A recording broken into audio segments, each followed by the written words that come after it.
आता पुढच्या कथेचं नाव आहे व्हॅलेंटाईन. राजस्थानात जन्म झाला असल्यामुळे मुलींनी शिकायलाच पाहिजे हा हट्ट कुठेही नव्हता. पण तरी बापूंनी तो धरून उचलला आणि घरी का होईना मला शिकता आले पाहिजे यावर लक्ष घातले. तसे ते घरात नसायचे. दुबईला लाकडाचे काम करायला जायचे, पण रात्री नेहमी फोन करायचे. दीदीचे लग्न ठरले आणि बापू लग्नासाठी घरी आले. तिचा नवरा जयपूरला होता. मोठा धंदेवाला होता. फारसा शिकला नव्हता, पण चांगला होता. बापूंना म्हणाला 5 लाख देतो. कारण आमच्याकडे मुली हुंडा घेत आणि मुलगी जितकी सुंदर तितके पैसे जास्त येत. पण बापूंनी सांगितले, "मला पैसे नकोत. ते तिच्या नावावर बँकेमध्ये ठेव." सगळ्यांनी बापूला वेड्यात काढले. मग बापू म्हणाला, "मी पैसे कमवतोय ना, मग मुलीचे पैसे कशासाठी?" बा बिचारी गरीब होती. बापूंनी तिला पण शिकायला लावले होते आणि तिच्यासाठी पेपर लावला होता. खेड्यात पेपर 2 आठवड्यांनी मिळत असे. पण तरीही आम्ही तो आनंदाने वाचत असू. गावात तसे आमचे घर मोठे होते आणि गावात नेहमी दिवाळीच्या सुमारास नाचणारीचा तंबू लागत असे. त्यातली एक नाचणारी बापू असले तर घरासमोर येऊन नाचत असे. पण बापूंनी ना तिकडे कधी पाहिले ना तिकडे ती कधी गेले. मीही आता लग्नाची झाले, असे बा म्हणायला लागली. आणि माझे लग्न दिनल्याशी ठरले. मला खरं तर तो अजिबात आवडत नव्हता. पण बापूंच्या बहिणीचा मुलगा होता, त्यामुळे बापू तयार झाले. मला कोणी सुद्धा विचारले नाही. शेवटचे लग्न म्हणून बापूंनी पण मोठ्या थाटामाटात लग्न केले. मी नाराज होत एका गावातून दुसऱ्या गावात गेले. इथे आल्यावर मला समजले, की दिनल्या त्या नाचणारीच्या मध्ये मग्न असायचा. मध्ये घरी घरी मध्ये घरी येऊन मला मारायचा, त्रास द्यायचा. बापूंना जेव्हा हे समजले, तेव्हा त्यांना फार वाईट वाटले आणि मला न्यायला ते परतही आले. पण त्यांच्या बहिणीनी म्हणजे माझ्या सासूनी तमाशा केला आणि मी परत मार खात घरातच राहिले. नाही म्हणाला बापूंनी पेपर सुरू केला आणि तेवढाच विरंगुळा माझ्या मनात राहिला. असेच काही दिवस गेले आणि एके दिवशी मला मारत असताना कुठून माहित नाही, पण माझ्या हातात खूप बळ आले आणि मी दिनल्याला जोरात ढकलून दिले. मग 2-3 लगावून दिल्या. ते आजूबाजूच्या लोकांनी बघितले आणि ते त्याला हसले. तसा चुलीतला जळता ओंडका काढून त्यांनी मला मारला. माझ्या हातावरचे कपडे जळले आणि मी जोरात किंचाळून बेशुद्ध पडले. उठले तेव्हा दिसले की मी हॉस्पिटलमध्ये आहे. बाजूला बापू उभे होते आणि डॉक्टर होता. तो डॉक्टर माझाच बालमित्र होता. हळू मी बरी झाले आणि कायमची बापूंकडे आले. तो डॉक्टर म्हणजे उमलू मला बघायला यायचा. बापूंनी त्याला दुबईत काम मिळवून दिले. 2 दिवसात तो पण दुबईला जाणार होता. आज संध्याकाळी जेव्हा तो घरी आला, तेव्हा त्याला पोटभर बघून घ्यायचे असे मी ठरवले. संध्याकाळी तो घरी आला आणि येताना त्यांनी त्याची बा व बापू सुद्धा घेऊन आला. त्यांनी चक्क मला तुमच्या मुलीशी लग्न करायचे असे बापूंना सांगितले. माझे आधीचे लग्न मोडले असल्यामुळे काहीच प्रश्न आला नाही. त्यामुळे दुसऱ्या दिवशी लग्न करून मी विमानात बसले. तेव्हा त्यांनी मला सांगितले, "खरे तर तेव्हाच लग्न करणार होतो, पण तुझ्या बापूंना द्यायला माझ्याकडे पैसे नव्हते. पण आता मी समर्थ आहे. त्यामुळे आता तू माझी पत्नी आहेस. तुला माहीत आहे, आजचा दिवस जगात खूप मानला जातो प्रेम करणाऱ्या लोकांसाठी. या दिवसाला व्हॅलेंटाईन डे म्हणतात." त्याच्या खांद्यावर डोके टेकवून मी निशब्द राहिले. कारण माझा व्हॅलेंटाईन मला वेगळ्या जगात नेत होता. माझ्यावर प्रेम करण्यासाठी. कथा होती व्हॅलेंटाईन.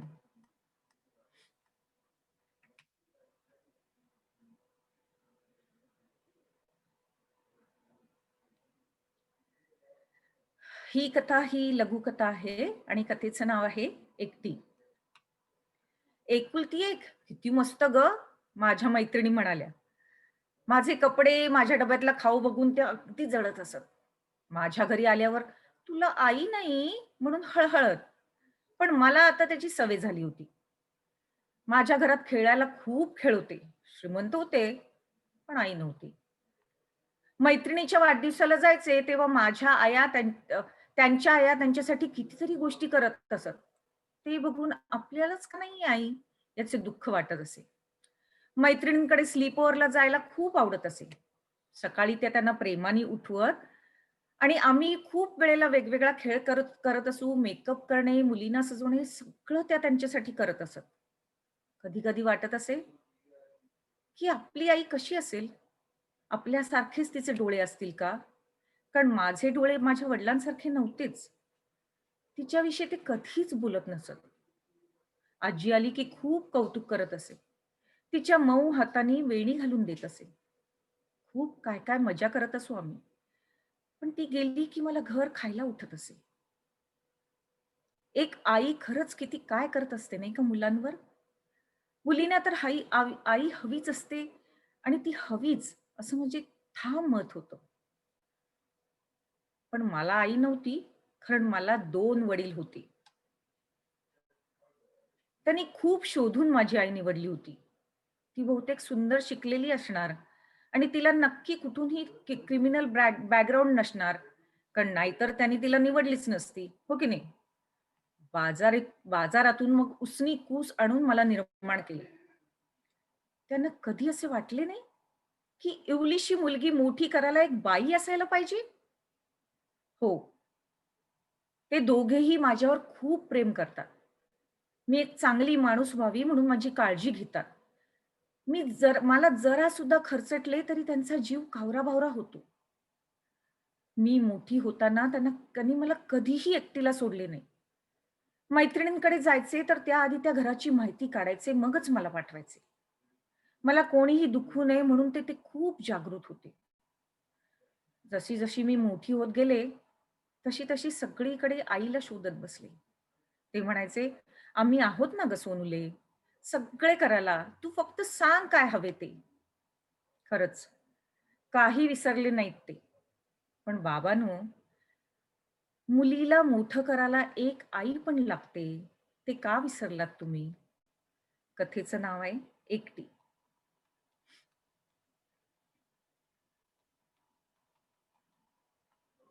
आता ही थोडीशी गोष्ट मोठी आहे आणि ती मी सोमवारी सुरू केली आहे आणि शुक्रवारी संपवली आहे. पण मी तुम्हाला अख्खी वाचून दाखवणार आहे. पण मी जेव्हा Facebookवर लिहिते, तेव्हा मी सोमवारी छोटा भाग, मग त्याच्यापुढे मंगळवारी असं करून मी ती गोष्ट फेब्रुवारी त्या गोष्टीचा शेवट करते.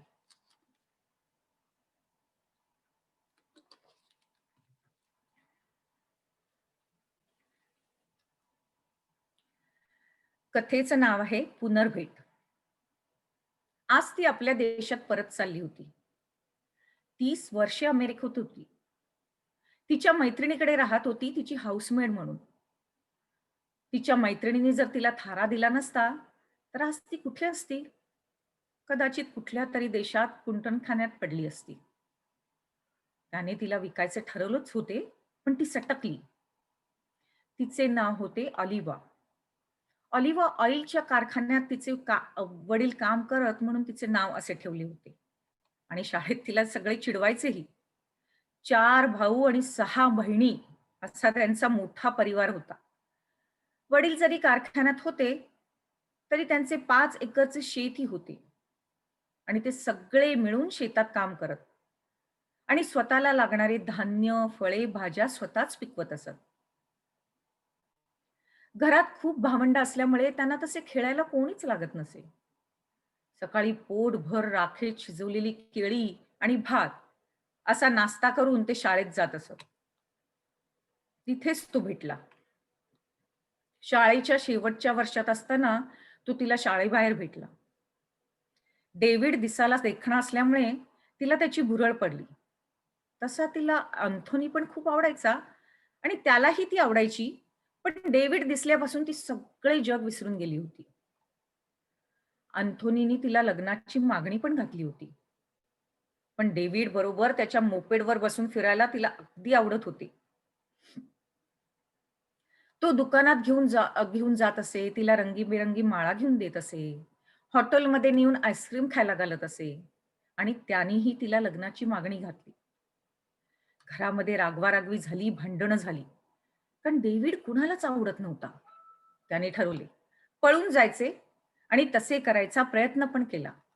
पण ते पकडले गेले. आता घरात पहारा सुरू झाला. कोणी ना कोणी तिच्यावर पहारा ठेवायचे. असे खूप दिवस गेले. पण तिचे प्रेम काही कमी झाले नाही. आता बाहेरून बातम्या यायला लागल्या, की तो आता दुसऱ्या मुलीच्या प्रेमात आहे. पण तिचा अजिबात विश्वासच नव्हता. घरातले पहारे आता थोडे शिथिल व्हायला लागले. तिने एका दिवसात त्याला बोलवले आणि त्यांनी जाब विचारला. "तू म्हणाला वेडी आहेस का? मी असे का करेन?" तिचा विश्वास बसला आणि त्यांनी परत पळून जायचे ठरवले. एका रात्री ती गुपचूप निघाली आणि त्याला जाऊन भेटली. त्याने लगेच तिला एका घरात नेऊन ठेवले. आता त्यांचे दिवस मजेत जात होते. ती त्याला सारखे विचारायची, की "माझ्याशी लग्न कधी करणार आहेस?" तो म्हणायचा, "करू गं." एक दिवस त्यांनी अजून एक मुलगी आणली आणि म्हणाला, "ही माझी बहीण. उद्या आपण जाऊन लग्न करायचे आहे." त्या नादात ती गाढ झोपली. तो तिच्या जवळून कधी उठला ते तिला कळलं सुद्धा नाही. दुसऱ्या दिवशी तो तो तिला आणि तिच्या बहिणीला लग्नाचे कपडे घेऊन आला. तिने त्याला विचारले, की "हिला कशाला?" तर तो म्हणाला, "तिचे पण लग्न आहे." तिला मजा वाटली, की त्याचे आणि तिच्या बहिणीचे लग्न एकाच वेळी. तो दोघांना घेऊन निघाला. तो टॅक्सीमध्ये होता. त्या दोघीही त्याच्या 2 बाजूला बसल्या होत्या. तिला जी त्याची बहीण वाटत होती, ती त्याची बहीण नाहीये हे त्या लक्षात यायला तिला फारसा वेळ लागला नाही. आणि तिला पण हे समजले, की काहीतरी वाईट होणार आहे. आणि तिला आई-वडिलांची आठवण यायला लागली. त्यांचे बोल आठवायला लागले. पण तिने ठरवले, आता स्वतः तरी यातून बाहेर पडणार होते आणि त्या दुसरीलाही ती काढणार होती. मध्ये त्यांनी एका ठिकाणी बाथरूम ब्रेक घेतला. तेव्हा हिने त्या दुसऱ्या मुलीला सगळे समजावले आणि सांगितले, की आपण यातून बाहेर पडणार आहोत. तिने गाडीत बसताच सगळे त्याला सांगून टाकले. आणि ते ऐकताच तो म्हणाला, "हो, बरोबर आहे.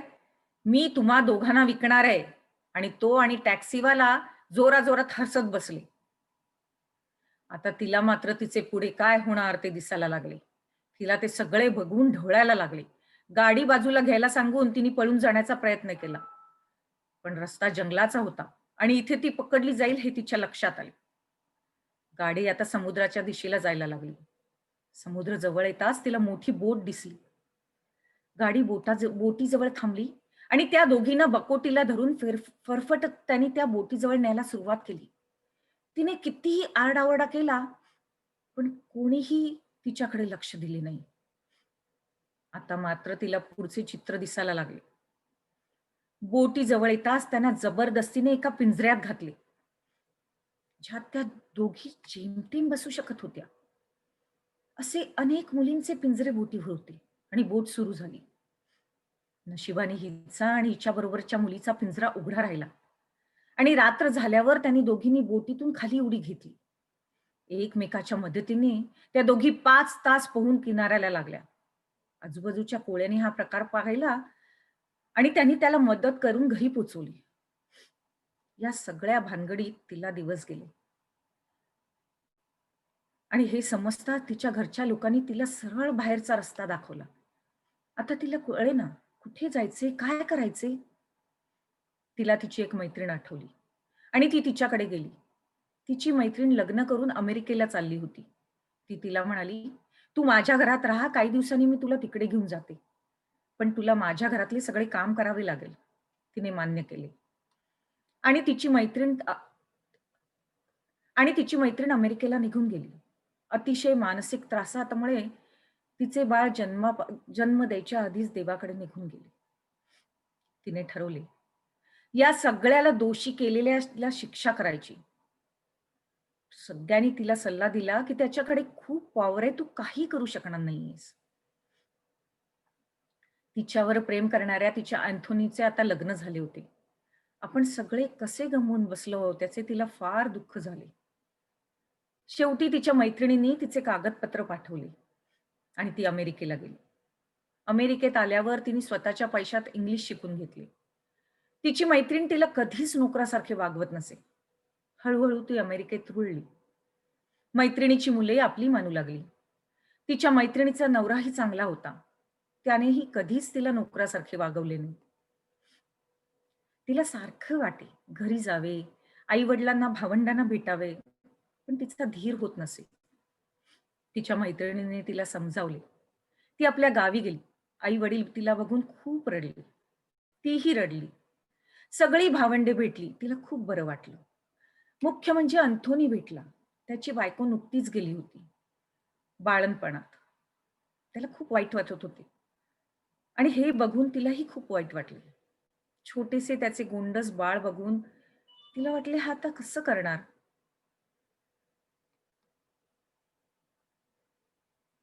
आणि ती मुलगी होती. हे जग या मुलींसाठी किती वाईट आहे, हे तिला चांगलेच माहीत होते. पण ते सगळं सोडून ती परत अमेरिकेत आली आणि सारखा विचार करत होती तो अँथोनीचाच. शेवटी धीर करून तिने अँथोनीला पत्र लिहिले आणि त्याला लिहिले, की "माझे चुकले. मला माझ्याविषयी प्रेम वाचता आले नाही. तू म्हणत असलास तर तुझी पत्नी होणे मला आवडेल." मोठ्या धडधडत्या हृदयाने तिने ते पत्र टाकले. 2-3 महिने काहीच उत्तर आले नाही. त्यामुळे तिला वाटले, की ह्याला आपण केलेली चूक आठवली असेल आणि म्हणूनच त्याने पत्र टाकले नसेल. उत्तर लिहिले नसेल. पण उत्तर आले आणि त्याने त्याच्याबरोबर तिकीट पण पाठवले होते. तिने लगेच सामान बांधले आणि मैत्रिणीचा निरोप घेऊन ती निघाली. ती आता त्याला विनवणार होती. अमेरिकेत कायमचे वास्तव्य करण्यासाठी. कारण तिला माहीत होते, की त्यांना इथे खूप सुखी राहता येईल. मुख्य म्हणजे तिच्या बाळाला. हो. आता ते बाळ तिचंच होणार होतं. त्या गोंडस बाळाला कसं वाढवता येईल याचा विचार करत ती ती तिने त्यांच्या पुनर्भेटीच्या वाटचालीची सुरुवात केली होती. कथेचे नाव होते पुनर्भेट.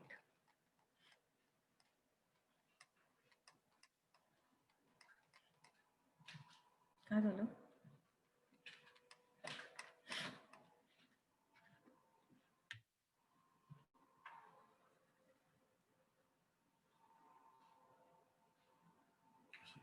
ओके. Thank you.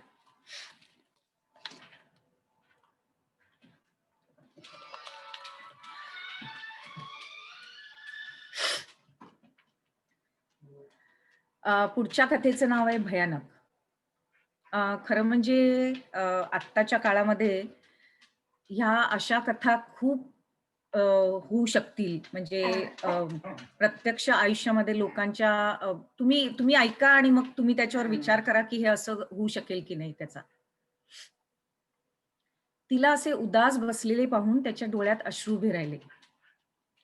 हे त्यांचे तिसरे बाळ जन्मताच गेले आणि तिन्ही बाळे विचित्र जन्मली. एकाचे डोके खूप मोठे होते, तर एकाला 3 हात होते, तर एकाला डोळे आणि नाकच नव्हते. त्यांना समजत नव्हते, की असं का होतंय? खरं तर लग्न किती छान झाले. आम्ही दोघंही एकमेकाला बघता क्षणी आवडलो.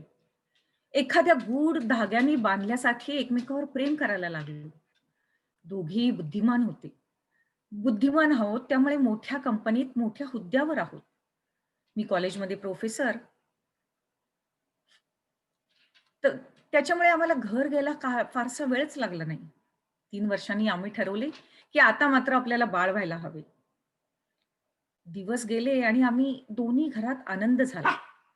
आम्ही दोघेही एकुलते एक अपत्य असल्यामुळे 2 मुले तरी हवीत हं, असा घरातून आग्रह झाला. पहिली मुलगी आहे म्हटल्यावर मला आणि हिला नाही, पण आमच्या कुटुंबांना मात्र खूप आनंद झाला. आम्हाला मुलगाच हवा होता का हे माहीत नव्हतं, पण मुलगी असली तरी चालणार होती. हिला अतोनात त्रास झाला आणि मुलगी झाल्यावर तिला बघून आजूबाजूचे घाबरलेच. बाळ झाले आणि काही तासातच गेले. दुसरे बाळ जन्मताना हिचे खूप हाल झाले. ते जन्मले तेव्हा तिसरा हात असला तरी चालेल, पण ते जगायला हवे. पण 2 दिवसांनी ते पण बाळ गेले. तिसऱ्याचे असेच. तिला खूप त्रास झाला आणि ते पोटातच गेले. आमच्या डॉक्टरांना काही कळेना, की असे का होतंय? त्यांनी सगळे चेकअप केले. माझा एक मित्र वर अभ्यास करत होता. तो म्हणाला, "आपण बघू काहीतरी निदान कळेल ह्याच्यातनं." आम्ही आमच्या दुःखात इतके खोल गढलो गेलो होतो, की आमच्या मित्राच्या टेस्टविषयी संपूर्णपणे विसरून गेलो. एके दिवशी त्यांनी आमच्या दोघांच्या आई-वडिलांना बोलवले आणि त्यांच्याकडून काहीतरी खुलासा करून घेतला. आम्ही त्यांना विचारलं तर ते काही बोलले नाहीत. असेच काही दिवस त्यांनी आम्हा सगळ्यांना त्याच्या घरी बोलवले. त्याची बायको नुकतीच माहेरी गेली होती. त्याचे 22व्या मजल्यावरचे घर मला नेहमीच आकर्षित करायचे. त्याने सांगायला सुरुवात केली. तो म्हणाला, "तुमचे दोघांचे DNA बघितल्यावर मी खूप चकित झालो. पण तुमच्या आई-वडिलांशी बोलताना मला त्याचे रहस्य समजले. तुम्ही दोघेही आपल्या आई-वडिलांचे एकुलते आहात. तसेच टेस्ट ट्यूब बेबी आहात असा तुमचा जन्म झाला आहे. अतिशय दुःखद म्हणजे तुम्ही दोघंही एकाच बापाची मुले आहात आणि म्हणूनच तुमच्या आवडी तुमची मते सगळं सारखं आहे.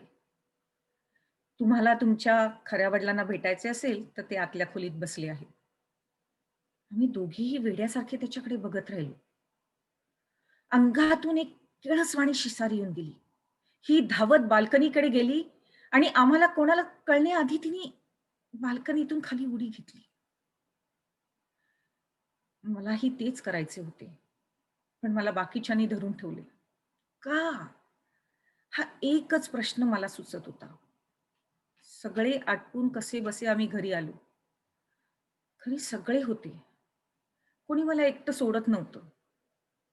पण माझे डोके फुटायची वेळ झाली होती. मी ठरवले. शोधून काढायची आपली भावंडे आणि त्यांना तरी होणाऱ्या असल्या भयानक चुकींपासून प्रवृत्त करायचे. त्याविषयी जागृती निर्माण करायची. माझा मित्र आणि मी आता हे सगळे करणार होतो. तिचा मृत्यू असा वाया घालू देणार नव्हतो. या कथेचे नाव आहे भयानक आणि ही सत्य कथा आहे. ही एका इंग्लिश मासिकामध्ये छापून आली होती. मी फक्त त्याच्यात थोडासा फेरफार करून ही मराठीत लिहिलेली आहे. पण हे असं होऊ शकतं कारण आजकालच्या जगामध्ये टेस्ट ट्यूब बेबी खूप होतात. त्यामुळे अतिशय भयानक असली तरी सत्य आहे.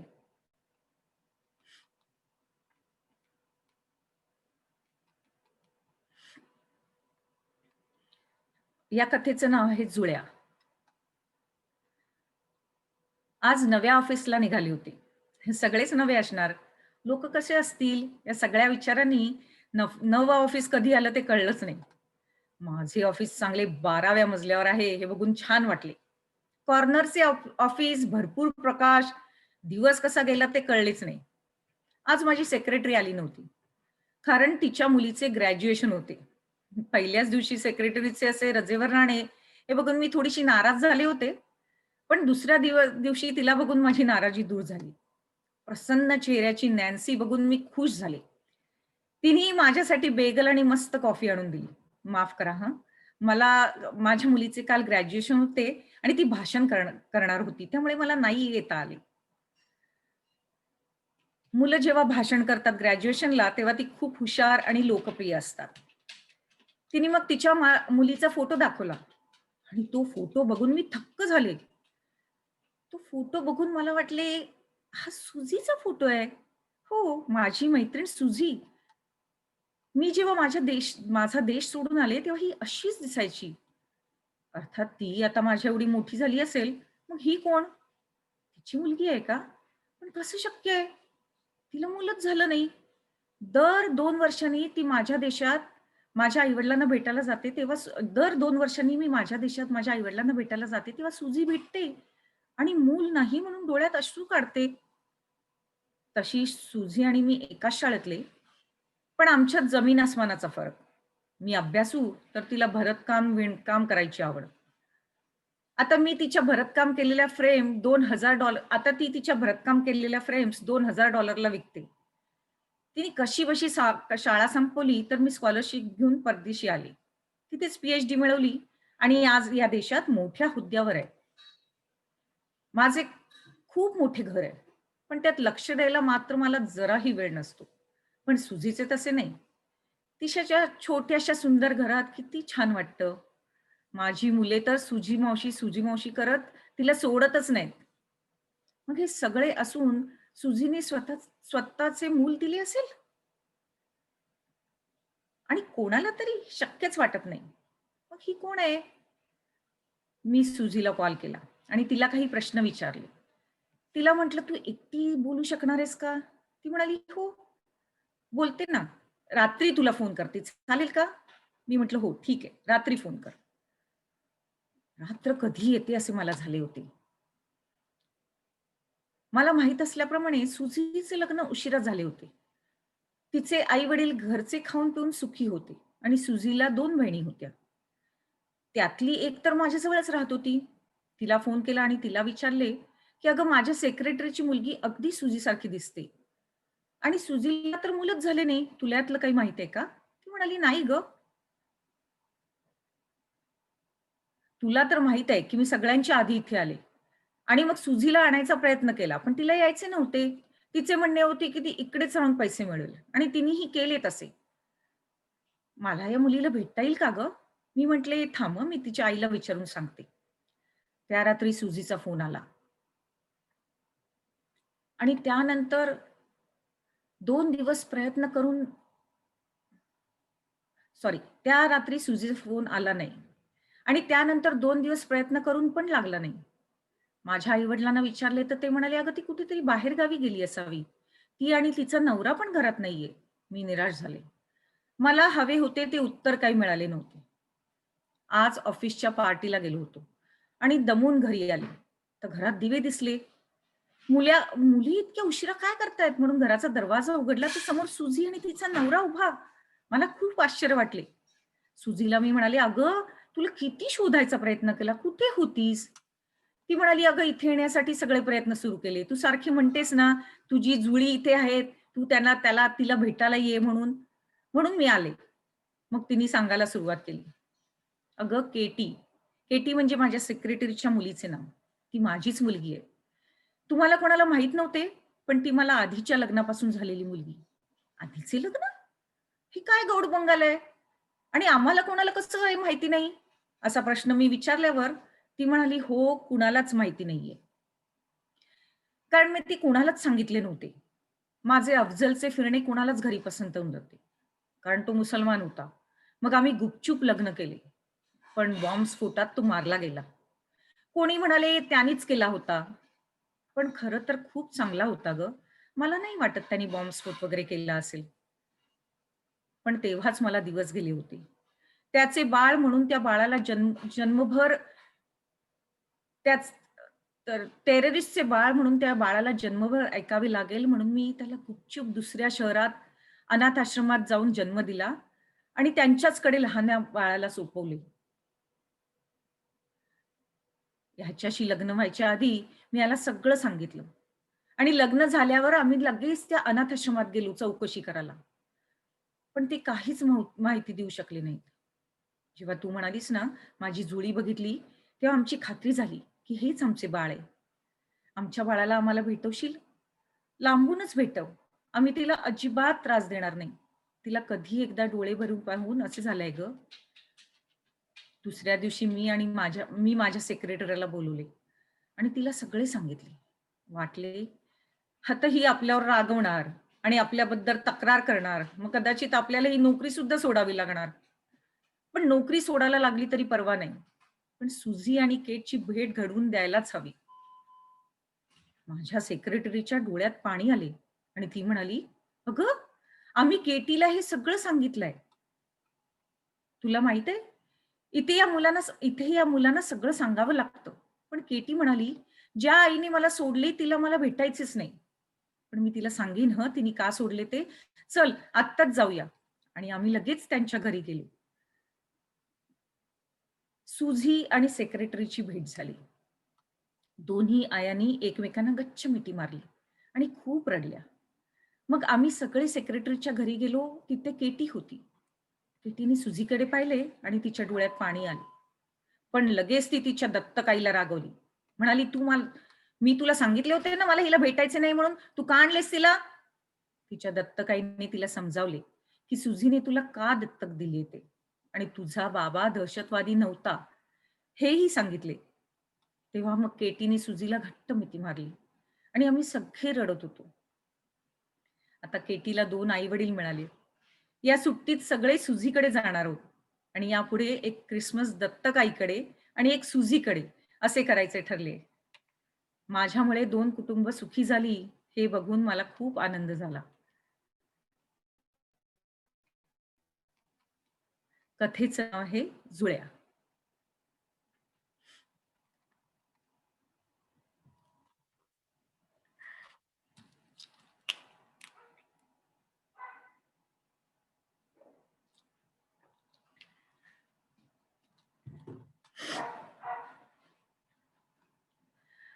आता या कथेचं नाव आहे सुधारक.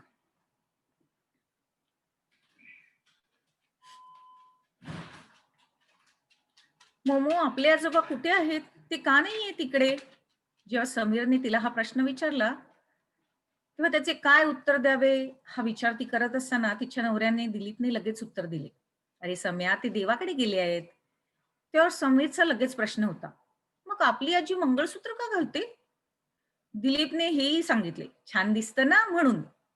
बहुतेक समीरचे समाधान झाले असावे. तिला हा प्रश्न अनेक लोकांनी विचारला होता. काहींनी कुतूहलाने, काहींनी मुद्दाम. तिने त्या वेळी विषय बदलला. ती तिच्या आईबरोबर लंडनमध्ये आली होती शिक्षणासाठी, असे आईने तिला सांगितले. पण खरे कारण तिला माहित होते. नंतर नोकरी सुद्धा तिने लंडनमध्येच धरली. तिच्या आईने छोटीशी खानावळ उघडली आणि त्यांचे चांगले चांगले चालले होते. त्यात त्यांनी छोटेसे घर पण घेतले. दिलीप नोकरीसाठी लंडनला आला आणि ती त्याच्या प्रेमात पडली. त्याने तिला लग्नाची मागणी घातली. तेव्हा तिने त्याला घरी बोलवले. आईशी ओळख करून देताना तिच्या चेहऱ्यावरचे भावही ती बघत होती. पण ते बाकीच्या लोकांसारखे सारखे वेगळे झाले नाहीत. आणि त्याने तिला तिच्या आईला वाकून नमस्कार केला. तेव्हा तर तिची आई गहिवरून आली. आजपर्यंत कोणीच तिला असा आदराने नमस्कार केला नव्हता. त्याने मला विचारले, की माझ्याबद्दल तिने मला विचारले, की "तू माझ्याबद्दल त्याला सांगितलंस का?" तर मी उडवून लावले आणि म्हटले, "कशाला सांगायचे? त्याला वाटले तर तुम्हाला विचारेल ना." पण बाई गप्प बसणाऱ्या नव्हत्या. त्यांनी दिलीपला सांगितले, की "मला काही तुला सांगायचंय." तो म्हणाला, "मला सगळे माहीत आहे." आता मात्र आश्चर्य करायची पाळी माझी होती. तो म्हणाला, "आई, मला सगळं माहीत आहे. तुम्हाला असे वाटते का, की लोकं माहिती देत नाहीत?" मग तो हसला आणि म्हणाला, "आणि हे एवढं सगळं माहीत असून सुद्धा मला तुमच्या मुलीशी लग्न करायचंय. कारण त्यात काही तुमचा आणि तिचा काही दोष नाहीये.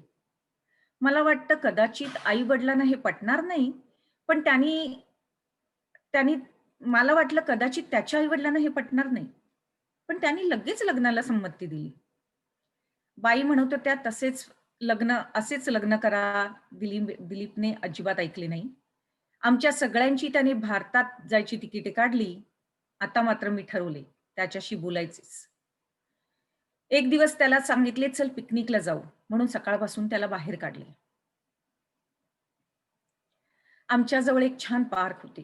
तिथे त्याला घेऊन गेले. तळ्याजवळ सतरंजी पळून बाईजींनी केलेल्या गरम-गरम पाया-सुपाचा आस्वाद घेत मीच बोलायला सुरुवात केली. बाईजी घरंदाज गाणाऱ्यातली मुलगी. तिचे वडील हिंदू आणि आई मुसलमान होती. तिच्या वडिलांनी त्यांना एका कोठी घेऊन दिली होती. त्यात ते आठवड्यातून कधी 3दा तर कधी दररोज गाणे ऐकायला येत असत आणि येताना हिच्यासाठी काही ना काहीतरी आणत असत. तिला म्हणत असत, "खूप शिक." ती म्हणाली, की तिला डॉक्टर व्हायचंय. तेव्हा ते म्हणत, "हो गं बाई, मी तुला परदेशात पाठवीन, तू खूप शिक." त्यांनी तसे तिच्या आईशी लग्न केले होते. पण तरीही तिला शाळेतली पोरे चिडवत असत. शेवटी शाळेतून तिचे नाव काढून तिला घरीच शिकवायला शिक्षक ठेवला. त्या शिक्षकाच्या ती प्रेमात पडली. तो शिक्षकही तिच्यावर मनापासून प्रेम करत होता. त्या शिक्षकाच्या प्रेमात पडली आणि म्हणून गावातल्या देवळात जाऊन त्यांनी गुपचूप लग्न केले. तिचा अभ्यासही चालला होता. पण तिचे वडील गेले त्या धक्क्याने आईही गेली. तिच्या सावत्र भावाने तिला बाजारात विकून टाकली आणि शिक्षकाला कुठेतरी पळवून लावले. तो तिला आजपर्यंत सापडला नाही. मी त्याचीच मुलगी आहे. आता ती कोठ्यावर गाणे गाऊ लागली. तिथे अशाच एका श्रीमंत हिंदू माणसाने तिला घरी आणले. त्यांच्यासाठी आता ती गाणे गाऊ लागली आणि यावेळेस मात्र ती खूप शहाणी झाली. त्यांच्याकडून तिने बऱ्यापैकी पैसे घेतले.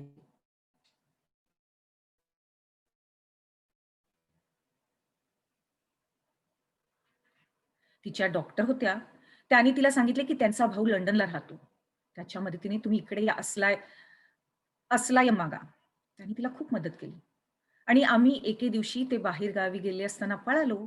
दर मजल करीत लंडनला जाऊन पोहोचलो आणि इथे बस्तान बांधली. दिलीपला हे ऐकून बायजींबद्दल खूप आदर वाटला. आम्ही भारतात जायला निघालो. बाईजी आणि मी खूप वर्षांनी चाललो होतो. आमचे तिकडे कोणीच नव्हते. आम्ही दिलीपच्या घरच्या लोकांसाठी खूप गिफ्ट घेतल्या. आम्ही भारतात पोहोचलो. तो एअरपोर्टवर आम्हाला न्यायला खूप जण आले होते. त्यांचे खूप मित्र, नातेवाईक खूप जण. घरी पोहोचल्यावर आम्हाला त्यांची पणजी दिसली. तिला मी नमस्कार करताच दिलीपने सांगितले, "माझी पणजी खरी सुधारक आहे." मी तिला तेव्हा सांगितले, तेव्हा ती म्हणाली, "जी स्त्री आपल्या मुलीचे चांगले व्हावे म्हणून भारत सोडून दुसऱ्या देशात गेली, तिची मुलगी आणि ती चांगलीच असली पाहिजे." आणि तिने आई-वडिलांनाही हे पटवले. मला त्यांचे खूप कौतुक वाटले. आमचे सगळे धार्मिक विधी करून लग्न झाले. पणजी आजींनी बाईजींना कन्यादान करायला लावले आणि वर सगळ्यांना सांगितले, "जिनी या मुलीसाठी कष्ट केले आहेत, तिलाच तो अधिकार आहे, बाकी कोणाला नाही." लग्न खूप सुंदर झाले. आम्ही इथे परत आलो. पणजी आजीलाही मी आग्र्याहून लंडनला आणले. त्यानंतर 2 वर्षांनी त्या गेल्या. पण माझ्या या सुधारक देवाला मी अजूनही दररोज उठले की नमस्कार करते. मनात म्हणते, "देवा, असे अजून थोडेसे सुधारक घडवलेस ना, तर खूप मुली सुखी होतील, अन्यायापासून वाचतील." कथेचे नाव होते सुधारक.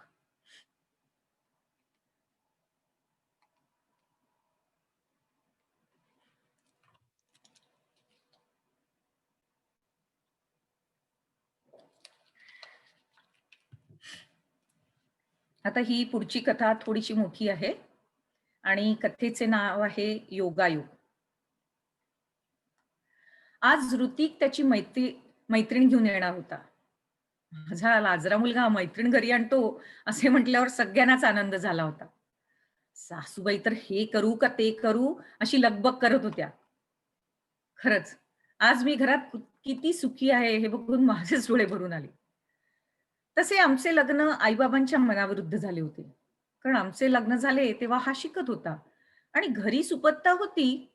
त्यात हा एकुलता एक मुलगा. घरात आजे-सासूबाई, आजे-सासरे यांचे आई-बाबा एवढे लोकं होते. "एवढी माणसे तुझ्यावर खूप जबाबदारी आहे गं बाई," असे आई म्हणाली होती. पण त्यांना त्यावेळी काही इलाज नव्हता. माझे लग्न याच्याशी करून देण्याशिवाय त्यांना दुसरं काही मी करून दिलं नाही. माझे लग्न त्यांनी ठरवले आणि माझा विरोध असून सुद्धा आयत्या वेळेला कळले, की त्या मुलाच्या नशिबात तुरुंगात जाण्याचा योग आहे. झाले. भावानी कडकडून विरोध केला आणि माझे लग्न त्याच्याशी लावून दिले अगदी सगळे मानपान करून. हा शिकतच होता. त्याचे आजोबा आणि वडील दोघेही डॉक्टर होते आणि त्यालाही तेच करायचे होते. आणि डॉक्टरीच्या शिक्षणात वेळ लागतोच. असो, ऋतिक तिला घेऊन आला आणि म्हणाला, "आई, आजी, ही आहे मिनाली." बापरे! माझ्या छातीत धडधडले. तिचे आडनाव ऐकून मी ऋतिकला हळूच बाजूला घेऊन विचारले, "हिचे वडील काय करतात रे? तुरुंगात असतात का?" ऋतिक ऋतिकने ते सांगितले ऐकून मला धक्काच बसला. मी त्याला विचारले, "का गेले आहेत हे तुरुंगात?" तर तो म्हणाला, "मिनालीला पण माहीत नाही." मिनालीचे स्वागत चांगले करून आम्ही जरा रिलॅक्स झालो. तरीही मनातून हा प्रश्न काही केला जाईना. काय केले असेल त्यांनी? बाय द वे मी जे सांगितले, की माझे लग्न अ, माझ्या माझ्या आईनी ठरवले होते अतिशय श्रीमंत माणसाकडे आणि बाबांनी कडकडून विरोध केला कारण त्याच्या पत्रिकेमध्ये तुरुंगात जाण्याचा योग होता. त्यामुळे त्याच्याशी लग्न न होता त्या जिच्याशी आता लग्न झालंय त्याच्याशी तिचं लग्न झालेलं आहे. तर थोडीशी ऐकण्यात जर काही चूक आली असेल गोष्टीच्या तर म्हणून मी हे परत स्पष्ट करतेय. हळू-हळू ऋतिक आणि मिनाली एकमेकाच्या प्रेमात पडले आणि आता त्यांचे लग्न लावून द्यायचे, तर तिच्या आईलाही भेटायला बोलवायलाच पाहिजे म्हणून त्यांना बोलवले. त्या आल्या अतिशय सुंदर आणि सोज्वळ व्यक्तिमत्व. आमच्या चेहऱ्यावरचे प्रश्न बघून त्या म्हणाल्या, "सगळे सांगते."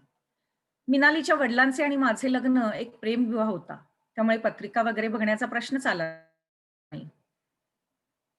या मुलाशी माझे लग्न ठरले होते. बापरे! मिनालीचे वडील प्रचंड तापट आणि संशयी होते. हा जर स्वभाव मला आधी समजला असता, तर मी लग्नच केले नसते. माझ्या सगळ्या मुलींनी हाच सल्ला मला दिला, की "तुम्हाला जर कळले, की तुमचा नवरा संशयी आहे, तर कशाला लग्न करताय? अजिबात करू नका." पण तरी सुद्धा लग्न झालं. असो. आमच्या लग्नानंतर दिवस गेले, हळू यांचा स्वभाव समजायला लागला. माझा चुलत भाऊ माझ्याकडे नेहमी यायचा. आम्ही घरात एकत्रच वाढलो होतो. तेव्हा त्याला साहजिक यावेसे वाटायचे. पण मिनालीच्या वडिलांना का कुणास ठाऊक त्यांचा संशय यायचा. एक दिवस तो घरी आला असताना मिनालीचे वडील आले आणि त्यांनी काही कारण नसताना त्याला बदलून काढले. हे बघताच माझ्या घरच्या लोकांनी ताबडतोब घरी नेले. त्यांचे डोके फिरले होते. आता ते दिवस-रात्र आमच्या घरावरून चकरा मारायचे. मला घरातून बाहेर पडायची चोरी होती. दोनदा त्यांनी मिनालीला पळवले. तुम्हाला माहित आहे का मिनालीला नाव का असे ठेवले? मला वेगळेच नाव ठेवायचे होते. आईला का अधिकार नसावा? पण त्यांनी तिचे नाव त्यांच्या मैत्रिणीची आठवणीवरून ठेवले होते. तिचे नाव म्हणे मीना होते, म्हणून यांनी मिनाली केले.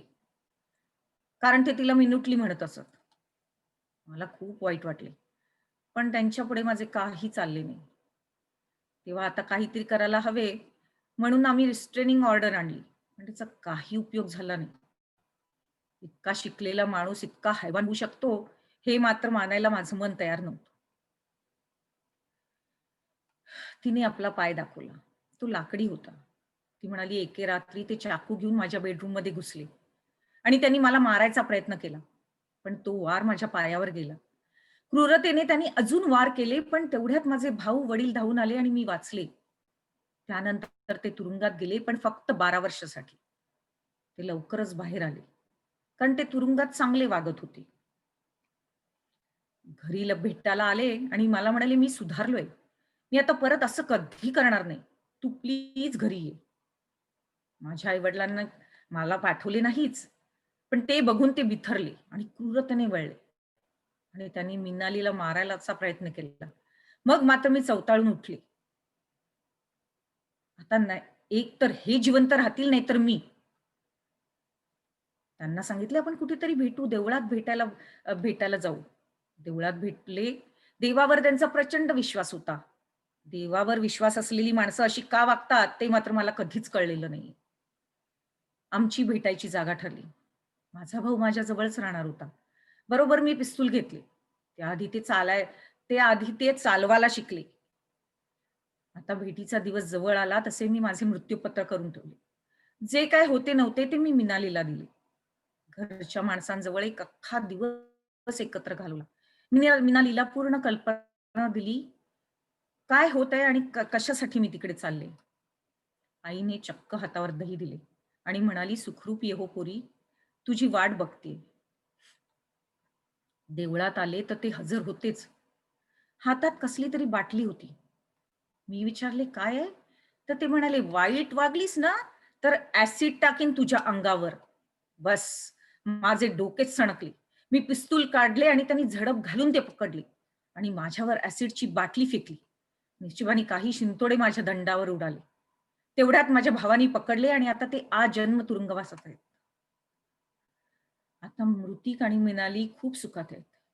मिनालीची आई आणि मी खूप चांगली मैत्रीण आहोत. फक्त राहून एवढेच वाटते, की माझ्या बाबांना जर पत्रिका कळली नसती, तर हे सगळं माझ्या आयुष्यात झालं असतं.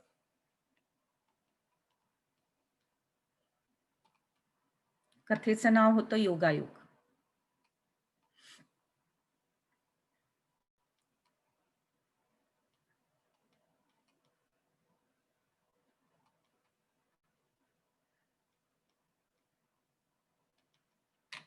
आता मी एक शेवटची कथा वाचणार आहे आणि नाही त्याच्या आधी एक कथा वाचते आणि मग शेवटची कथा वाचीन. ओके. आपल्याकडे आहे अजून 6 मिनिटं आहेत. कथेचं नाव आहे "असं का केलंस?" अजूनही त्याला टोचणी होती. परदेशात जीवन घालवण्याची आईला तो अनेक वेळा बोलून दाखवत असे, की तिने असे का केले? तो लहान होता, पण तरीही समजूतदार होता. तो आईबरोबर या देशात आला, तो फक्त 16 वर्षाचा होता. अतिशय कठीण परिस्थिती, पण आता ती कठीण परिस्थिती पैशाची नव्हती. पण त्याच्या आईकडे खूप पैसा होता.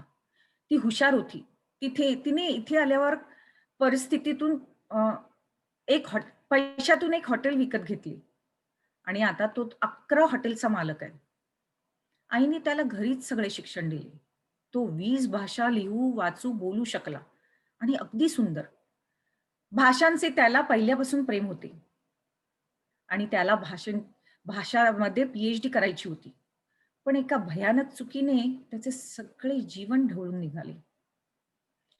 तसा तो एकटाच होता. लहानपणी वडील शहीद झाले होते. त्यांनी अतुलनीय पराक्रम केला होता आणि सरकारने त्यांना त्याबद्दल सन्मानही केला होता. आईने त्यावर त्यानंतर लग्न केले नाही. तिला तिच्या मुलाला पण सैन्यात पाठवायचे होते. शाळेत तो एक हुशार विद्यार्थी म्हणून समजला जायचा. खेळातही तो अव्वल नंबर होता. आयुष्य मस्त चालले होते. दर सुट्टीत तो आज या या बेटावर जा, आज त्या बेटावर जा. आईने काठी एक छोटेसे टुमदार घर घेतले होते. मित्र मैत्रिणींना घेऊन तो आई बरोबर जायचा आणि सुट्टीत धमाल करायचा. पण पण आता हे सगळे संपले होते. त्याला सगळ्याचा फार त्रास होत असे. तो आईला विचारायचा, "आई तू का केलीस? का नाही मला पोलिसांच्या ताब्यात दिलीस?" आई म्हणाली, "बाळा, जे झाले ते मुद्दाम नाही केलेस, पण कायदा त्याचा विचार करत नाही. म्हणून तू घरी येताच मी विचार केला की आता या देशाबाहेर पडायचे. बँकांवर माझा कधीच विश्वास नव्हता. त्यामुळे घरीच पैसे ठेवत होते. का कुणास ठाऊक. पण कधी घरी घ्यावेसे वाटले नाही. त्यामुळे टीचरची नोकरी असल्यामुळे शाळांना नुकतीच सुट्टी लागली आणि म्हणूनच तुला रातोरात इकडे आणले. सगळे केले ते तुझ्यासाठीच केले बाळा. पण आई, हे कसले जीवन आहे सांग ना. धड जगताही येत नाही ग आणि धड मरताही येत. तुला काय वाटले?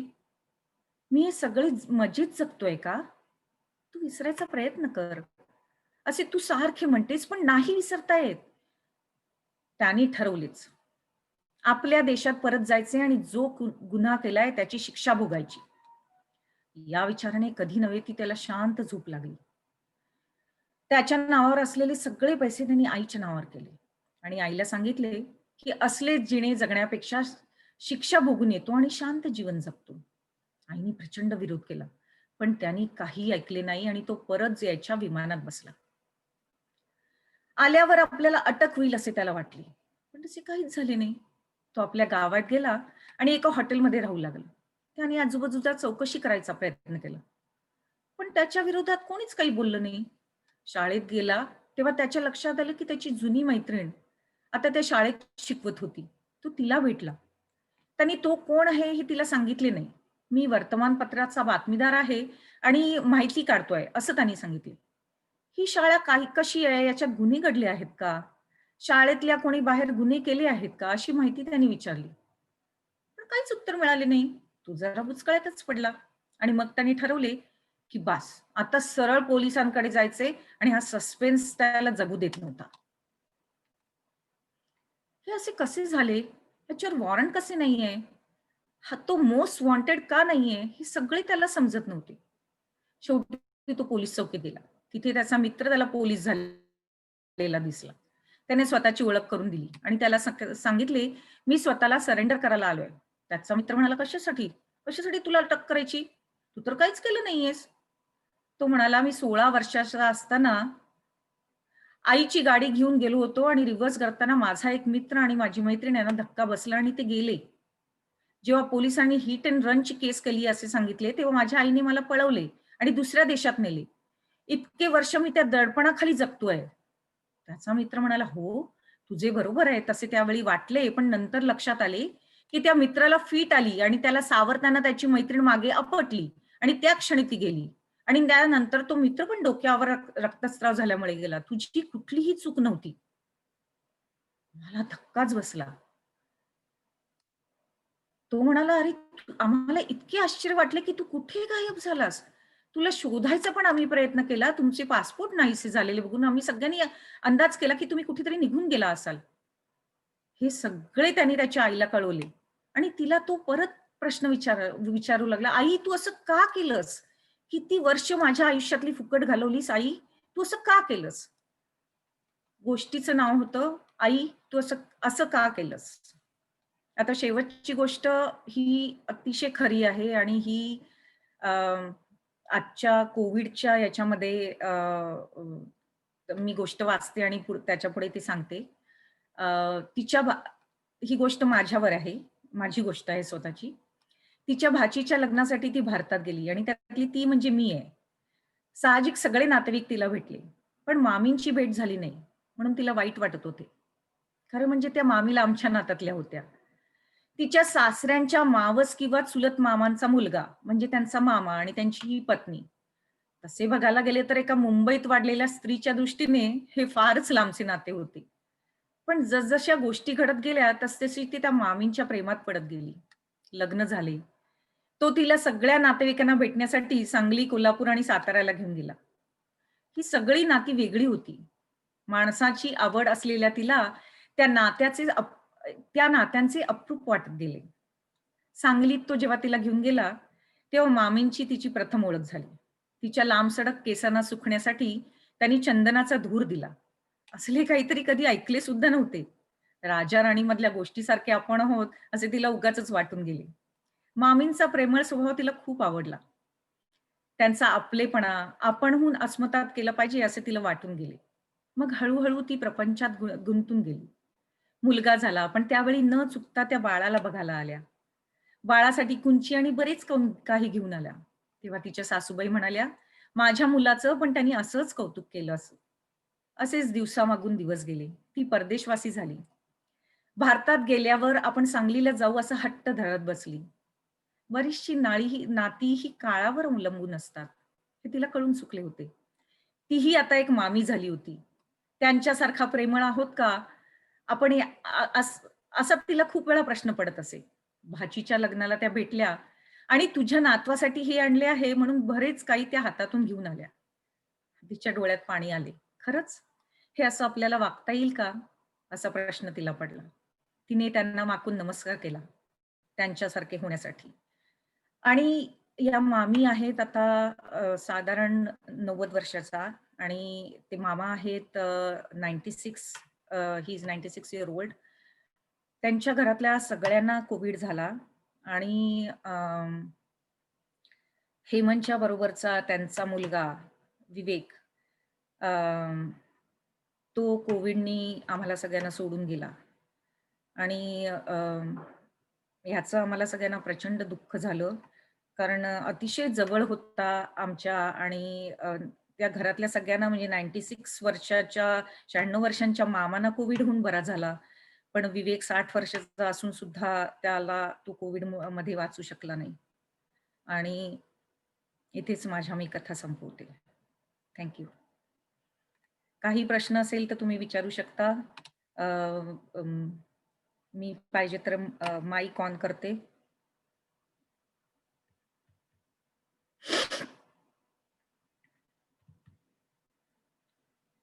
तुमचे सगळ्यांचे माईक ऑन केलेले आहेत. ऑन केलं का माईक?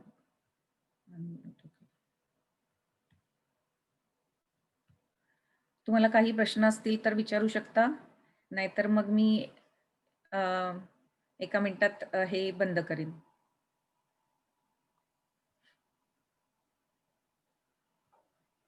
थँक्यू प्रवीणा.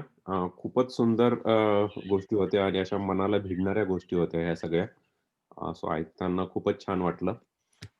आणि जसं तू म्हणालीस तसं की कोणाला जर का बोलायचं असेल तर ते त्यांचे माईक अनम्यूट करू शकतात आणि मग प्रश्न विचारू शकतात किंवा म्हणजे साधारण बाकीची चर्चा करू शकतात. म्हणजे कथेबद्दलच फक्त प्रश्न विचारायचा असं नाही.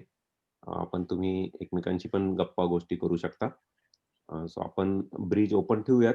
अजून एक 10-15 मिनिटं ज्यांना गप्पा मारायच्या असतील त्या गप्पाही मारू शकतात एकमेकांशी. So the platform is open. आणि वन्स अगेन प्रवीणा, खूप खूप धन्यवाद तुला. थँक्यू. खूप खिळवून ठेवलं. एक साधारण तास सव्वा तास तू सगळ्यांनाच खिळवून ठेवलं होतं. Thank you so much. Thank you.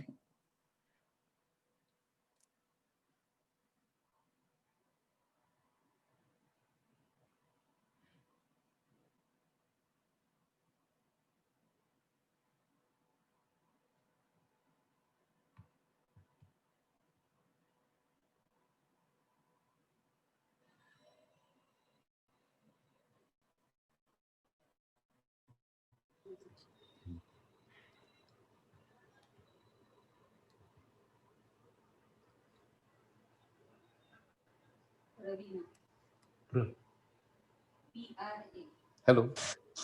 Hello. हा हॅलो, मी सुनील खाडीलकर बोलतोय. हा बोला. हा, दिवाळी अंक वाचल्याचं का वाटलं फक्त ऑडिओ मध्ये. थँक्यू. छान वाटलं. थँक्यू. खूपच छान वाटलं आणि तुमची सांगण्याची पद्धत पण खूप हा छान म्हणजे अगदी पर्सनल असं हे वाटलं चांगलं. थँक्यू. इंटरेस्टिंग होत्या, म्हणजे सगळे सब्जेक्ट्स डिफरंट, त्यामुळे आणि एस्पेशली ती भयानक गोष्ट मला खूप आवडली की असा कधीच विचार केला नव्हता की टेस्ट ट्यूब बेबीने असं काही होऊ शकतं. So it was really different story. हो, ही गोष्ट मी एका याच्यात वाचली. अर्थात त्याचा शेवट जरा वेगळा होता. मी जरा शेवट भयानक करण्याच्या दृष्टीने तो केला. पण तेव्हा मला असं खूप हे झालं की बापरे, हे पुढच्या आता काळामध्ये हे जर असं झालं तर किती ते सगळं भयानक होईल. म्हणून मला ती गोष्ट त्यावेळी लिहावीशी वाटली. फेसबुकवर काय रिस्पॉन्स मिळतो का? फेसबुकवर खूप जण वाचतात आणि खूप जण लिहितात त्याच्यावर की आवडली, किंवा त्यांना समजा त्याच्यात काही प्रश्न असले तर ते विचारतात. आणि काही गोष्टी आम्ही सत्य गोष्टीवरनं लिहिते, त्याच्यामुळे ज्यांच्यावर लिहिलेल्या असतात त्यांना त्या माहीत असतात आणि त्यांचे पण रिस्पॉन्स येतात की चांगली लिहिली आहेस, असंच झालाय वगैरे, असे पण रिस्पॉन्स येतात. आणि फेसबुकच्या माझ्या लिहिण्यामुळे खूप मित्रमैत्रिणी झाल्या माझ्या. म्हणजे मला वाचक खूप चांगला मिळाला त्याच्यामुळे. नाहीतर मग पूर्वी काय व्हायचं की कथा कुठल्या तरी मासिकातनं यायच्या, किंवा कथेची पुस्तकं निघायची, म्हणजे कथा कादंबऱ्यांची पुस्तकं निघायची आणि मग ती विकत घेऊन वाचली जायची. फेसबुकमुळे काय होतं की दररोज कोणाला तरी कथा वाचता येतात. म्हणजे मराठीत असे खूप जण लिहितात. म्हणजे माझा मेहुणा आहे त्याचं तर एक त्यांनी जसा ग्रुपच केलेला आहे मराठी कथा जे लिहितात त्यांचा, आणि त्याच्यामध्ये सगळेजण एकमेकाच्या त्या गोष्टी वाचतात. त्याच्यामुळे कुठेतरी आपलं मराठी हे टिकून आहे असं वाटायला लागतं. लोक वाचतात त्याच्यामुळे. त्यामुळे फेसबुकचा खूप छान अनुभव आहे मला. प्रवीणा, हा बोला. मी मालू बोलते. हा मला फारच सुंदर अप्रतिम होत्या कथा. आणि तू म्हणालीस तसं की पुष्कळ सत्यकथेवर आधारित असल्यामुळे काळजाला भिडणाऱ्या कथा होत्या. फार सुंदर. थँक्यू.